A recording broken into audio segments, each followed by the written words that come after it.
toutes et à tous. Avant que j'attaque le sujet, donc je suis effectivement le président et un des 4 fondateurs de Meilleurs Agents qui a 11 ans. Pourquoi je parle de ça? Parce que je me souviens de la naissance du salon Rent. Je ne sais pas si c'est il y a 6 ou 7 ans et ça se produisait à la Bourse de Paris. Et on était un des peut-être 10 exposants. Et on avait un stand, je pense, de 9 mètres carrés. Et pourquoi il y avait si peu de monde, à la fois du côté des exposants et des professionnels qui nous rendaient visite, c'est que il y a 7 ou 8 ans, ou 6 ou 7 ans finalement, cette notion de digitalisation du marché immobilier n'était pas aussi acquise que ça. Ce qui paraît étonnant, parce qu'aujourd'hui, c'est vraiment une notion, je pense qu'on a tous intégré. La question, ce n'est pas de savoir si on va le faire, c'est comment. Et ça a beaucoup bougé. Et je suis très heureux de voir ça aujourd'hui. Donc je suis très, très heureux d'être là avec vous. Et ce qu'on a préparé pour vous aujourd'hui, c'est un regard sur la PropTech, bien sûr. Bon, on est un peu dans la mecque de la technologie de l'immobilier. On va parler de la PropTech et on va essayer de comprendre dans quelle mesure, quand on est agent immobilier, et c'est d'abord aux agents immobiliers qu'on s'adresse aujourd'hui, eh bien, est-ce que ça représente une menace ou une opportunité? Peut-être les deux. Voilà. C'est là-dessus qu'on a souhaité travailler et partager les enseignements avec vous. Alors voilà, je ne fais pas tout dans le bon sens, il y a un petit lag. Il faut que je m'assure que je fais les choses dans le bon ordre. Donc, on a procédé sous forme de sondage avec la société OpinionWay. Et on a sondé d'un côté des particuliers et de l'autre côté des professionnels. C'était important, c'est pour ça qu'on parle de regard croisé. Et quand on parle des particuliers dans leur relation avec les agents immobiliers, on a pris un angle spécifique. On s'est adressé à des vendeurs qui avaient déjà réalisé ou qui venaient de réaliser leurs transactions, ou des gens qui étaient en train de le faire. Donc clairement des gens qui se posaient la question de leur entrer en relation avec un agent immobilier, ou pas. De l'autre côté, on a parlé à des agents immobiliers, ou des clients de Meilleurs Agents, ou des gens qui n'étaient pas clients de Meilleurs Agents, de manière à avoir, je dirais, l'échantillon le plus représentatif possible. Et donc ça, c'est fait en septembre, c'est tout frais. La première question qu'on a cherché à poser, c'est la question de la perception des agents immobiliers par les particuliers. On a tous des idées sur ce sujet-là, et il se peut qu'elles ne soient pas toujours les bonnes, et puis que ça bouge. Et il y a plutôt un bon chiffre, c'est que 55% des particuliers, et notamment des particuliers vendeurs, ont une bonne image des agents immobiliers. Donc c'est plutôt une note, je dirais, positive. Je ne sais pas si on aurait tous dit ça. Et a priori, si je faisais un sondage, je n'aurais pas cette réponse. Pourquoi? On a posé la même question aux agents immobiliers et on leur a dit, dans votre avis, quelle est l'image qu'ont les agents immobiliers auprès des particuliers? Et ils ont été seulement 32% à nous dire qu'elle était positive. Donc il y a un écart. Et je pense que cette profession, qui n'est pas une profession facile, sait qu'elle a des enjeux en matière d'image, mais peut-être plus sévère encore avec elle-même que le public ne l'est. Bon, on peut se féliciter des 55% qui ont une image positive, mais il en reste quand même près de la moitié, 45%, qui n'ont pas confiance dans les agents immobiliers. Voilà. Et moi, donc ça fait 11 ans que je travaille dans cette industrie, je n'ai pas vu ce chiffre évoluer de manière très positive ou très sensible. Il n'est pas plus bas qu'il y a 10 ans, mais il ne monte pas suffisamment. Les particuliers ont 3 reproches à faire. Ils ont des attentes non satisfaites principales qu'ils expriment envers les agents immobiliers. La première, elle concerne la baisse des honoraires. La deuxième, ils attendent plus d'accompagnement de la part des agents. Et la troisième, ils veulent plus d'innovation. Alors bien sûr, on va détailler tout ça, mais ça, c'est les grands chapitres dans cet ordre-là, et des attentes non satisfaites ou pas bien satisfaites du point de vue des particuliers. Parlons des honoraires. À gauche, en bleu, les vendeurs nous disent, à 72%, qu'ils considèrent que les honoraires sont excessifs. Quand on interroge les agents immobiliers sur ce même point, ils sont 79% à savoir que c'est un enjeu et que c'est un problème, et que les particuliers pensent que les honoraires sont excessifs. Donc ce problème, il est là, il est énorme, c'est l'éléphant dans la salle, et il n'y a pas, je dirais, d'écart de perception entre les particuliers d'un côté et les agents de l'autre.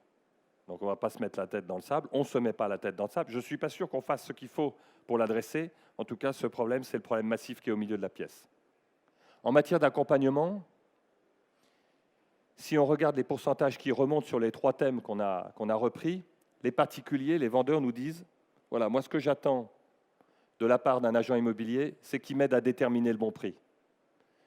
Tout de suite après, mais au même niveau en termes d'ordre de grandeur, qui m'aide à bien sûr sourcer et à négocier avec les acheteurs.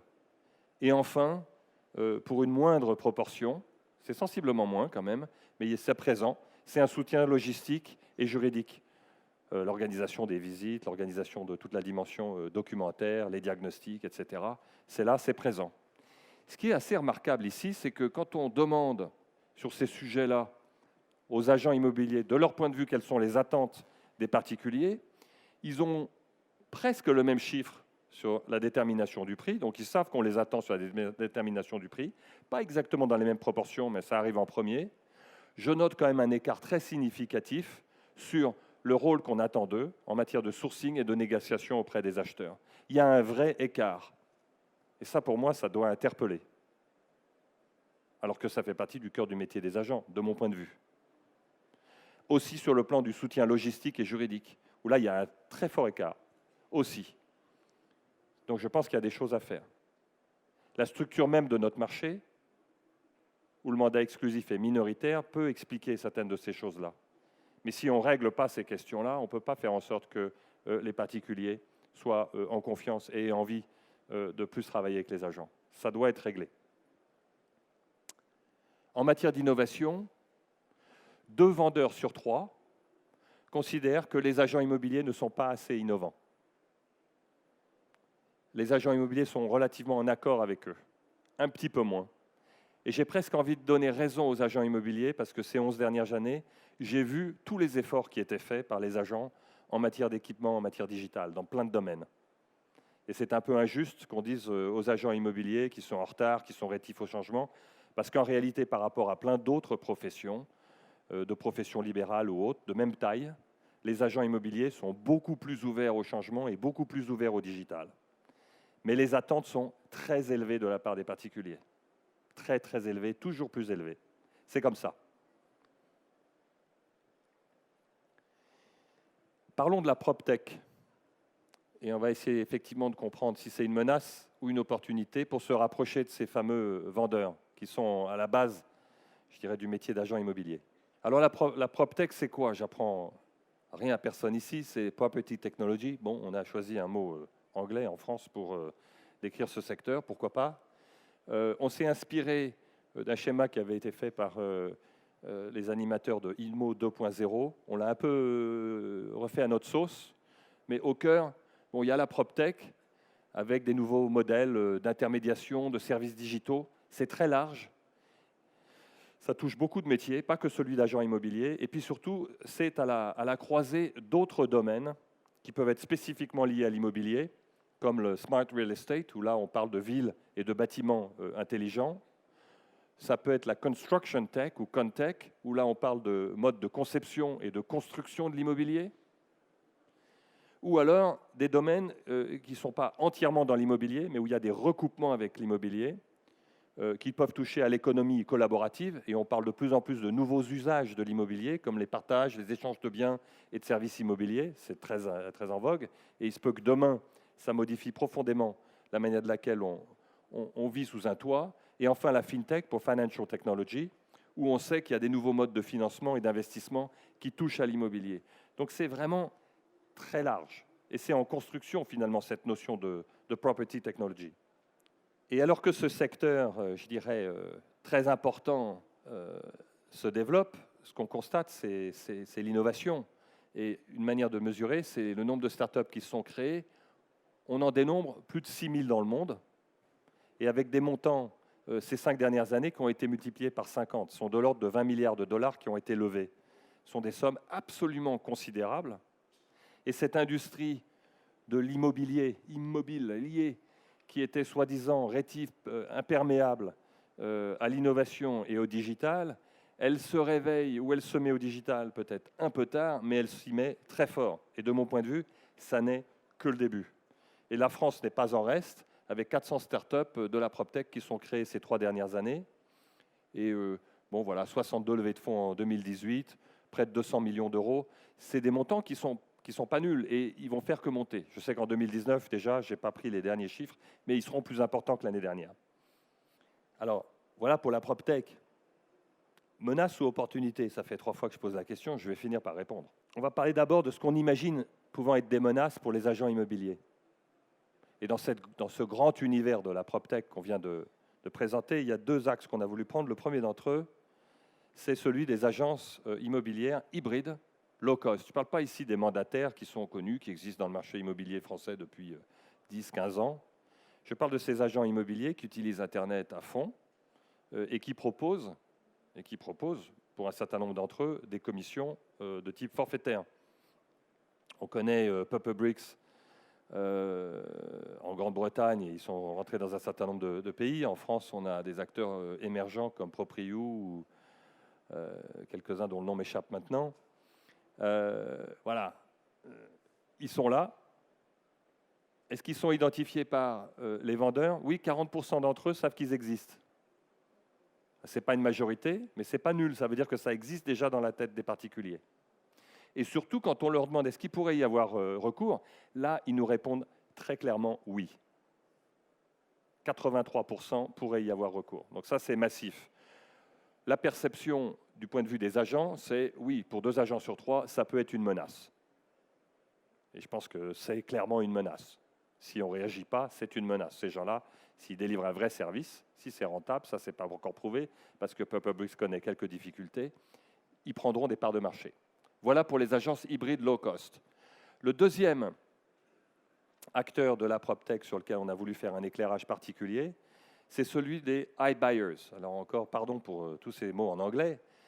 Il s'agit de ces plateformes qui proposent aux particuliers de racheter leurs biens de manière immédiate. Donc, ils vous proposent un prix tout de suite, moyennant généralement un discount, un cut sur le prix, 5-10%. Il y a des acteurs aux États-Unis comme Open Door, il y a des acteurs naissants en France, je pense à Homeloop, ce n'est pas encore très établi chez nous, mais enfin, il y a certaines villes aux États-Unis où ça peut représenter 10 à 15% du volume de transactions. Donc ça semblait une idée totalement fantaisiste il y a encore 3 ou 4 ans.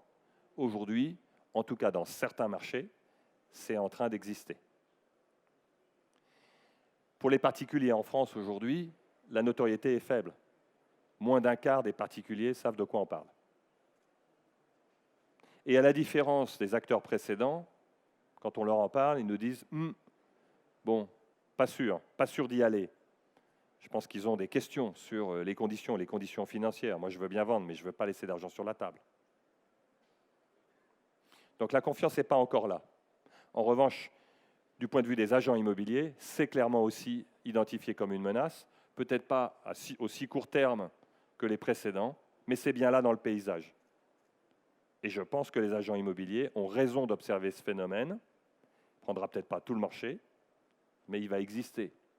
Ce qui ne veut pas dire qu'il n'y a pas d'ailleurs des opportunités dans un deuxième temps pour les agents immobiliers, parce que si je regarde la manière de laquelle un Open Door ou un Zillow aux États-Unis qui est rentré sur ce marché opère, ils achètent en direct auprès des particuliers, mais ils revendent via des agents immobiliers. Dans tous les cas, c'est un phénomène à observer, à suivre, parce que les agents immobiliers, d'une manière ou d'une autre, seront affectés par ce phénomène. On a parlé des menaces. Est-ce qu'il y a des opportunités? Déjà, il y a un chiffre que je trouve assez fabuleux. C'est que quand on interroge les vendeurs, 85% d'entre eux nous répondent qu'ils ne veulent pas que les agents immobiliers disparaissent. Non pas que les agents immobiliers soient une espèce en voie de disparition, mais ils ne veulent pas qu'ils disparaissent. Aux yeux des vendeurs, aucun nouvel acteur n'est capable de remplacer les agents immobiliers. 2/3 ou 3/4 des vendeurs déclarent soit que les iBuyers ou les agences hybrides low cost ne vont pas remplacer les agents immobiliers. Donc ils voient bien l'émergence de ces nouveaux modèles. Ils peuvent exprimer une forme d'appétence, mais ils considèrent que les agents sont là et vont rester. Et ils souhaitent qu'ils restent. Ce qui, de mon point de vue, est un socle très encourageant, très positif, sur lequel il faut bien sûr construire. Il ne faut pas se construire de manière complaisante, mais il y a un socle qui est intéressant. Bon, il y a bien 3 défis pour demain. Si on veut progresser, d'abord, pas se faire manger, et progresser dans la confiance que les particuliers sont prêts à donner aux agents. 1. Baisser les honoraires. 2. Innover pour mieux accompagner. 3. Créer plus de confiance.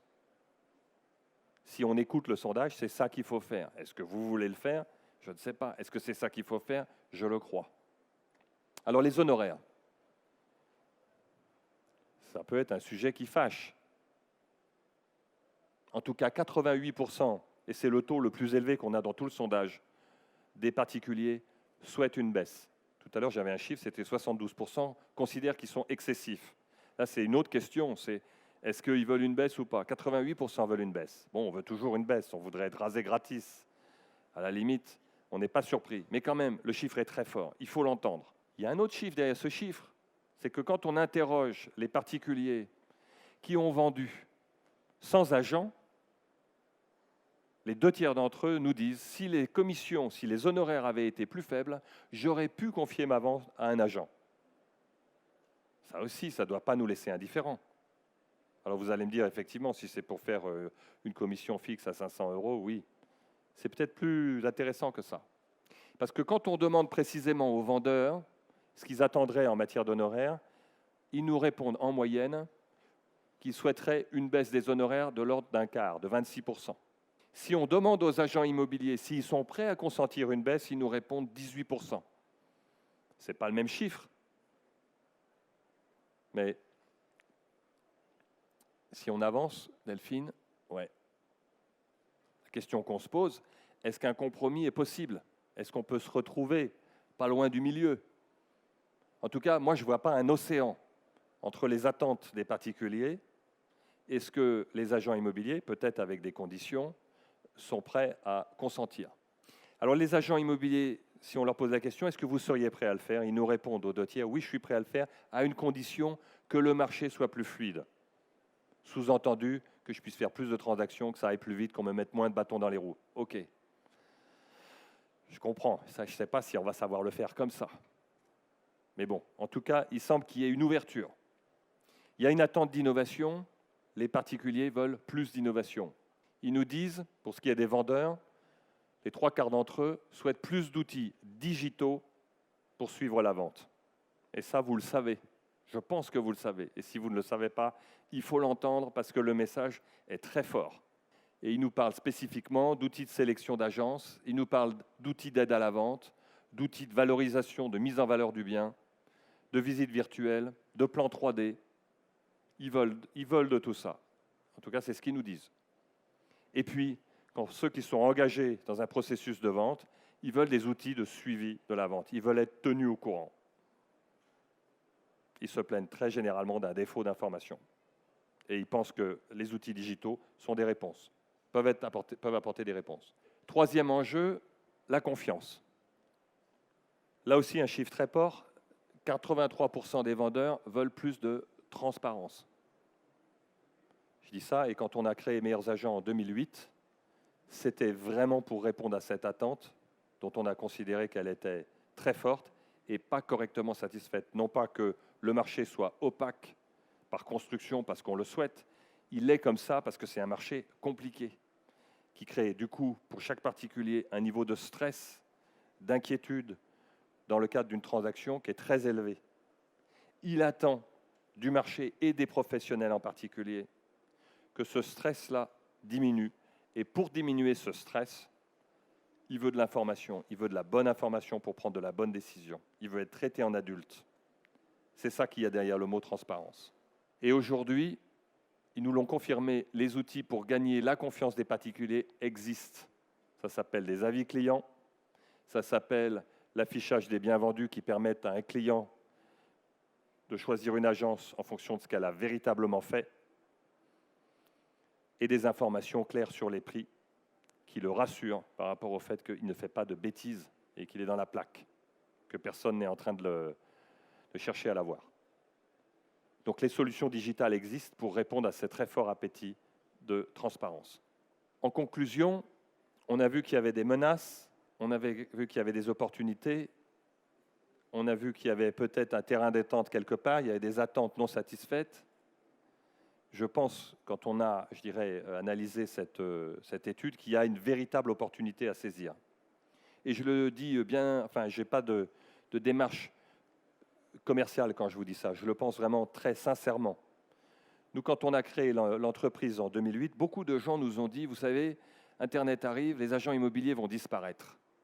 Beaucoup de gens pensaient ça en 2008. On est en 2019, je ne crois pas qu'il y ait moins d'agents immobiliers qu'en 2008. Mais croyez-moi, en 2008, plein de gens pensaient qu'il n'y en aurait plus. Aujourd'hui, si on me pose à nouveau la même question, je suis absolument convaincu que les agents immobiliers sont présents demain. Mais pas à n'importe quelle condition. Il faut qu'ils écoutent la demande des consommateurs. Beaucoup de progrès ont été faits déjà ces dernières années. Je pense qu'ils ne sont pas suffisants. Et je suis absolument convaincu que le digital et la PropTech nous donnent absolument tous les outils pour progresser. Une des caractéristiques, et ce n'est pas une bonne caractéristique de notre marché en France, nous avons trop peu de mandats exclusifs. Le mandat exclusif est une exception et pas une règle. Et ça a plein de conséquences dans l'exercice de votre métier. Parce que beaucoup des choses que les particuliers attendent de vous en termes d'accompagnement, de valeur ajoutée et de services sont compliquées à mettre en œuvre quand vous avez un mandat simple et que vous vous retrouvez à la fin à devoir, je dirais, investir, passer du temps et ne pas être payé.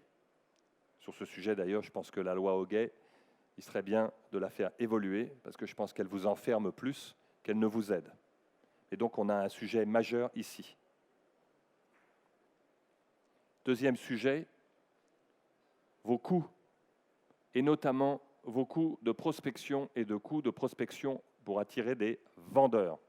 Sur ce schéma, ici, on a pris ce qu'une agence typique en France, qui fait 350 000 € de chiffre d'affaires par an en transactions, dépense, à droite, pour attirer des acheteurs, et sur cette partie-là, l'essentiel est digital aujourd'hui, pour attirer des acheteurs, l'essentiel de votre budget, c'est sur des portails, c'est dans le monde digital. Mais la partie que vous dépensez à gauche pour aller chercher des mandats, pour aller chercher des vendeurs, elle est non seulement plus importante, mais elle est très peu digitale. L'agent immobilier, pour aller chercher des mandats, il va taper aux portes, il va passer du temps au téléphone, à faire la prospection téléphonique, dans le dur, pas dans le dur, etc. C'est difficile, relativement inefficace. Je ne dis pas que ça doit disparaître demain, mais c'est très coûteux. Et je pense que la place du digital sur cette partie à gauche représente une opportunité majeure pour avoir un métier plus intéressant, plus efficace et pour faire baisser vos coûts. Si j'avance,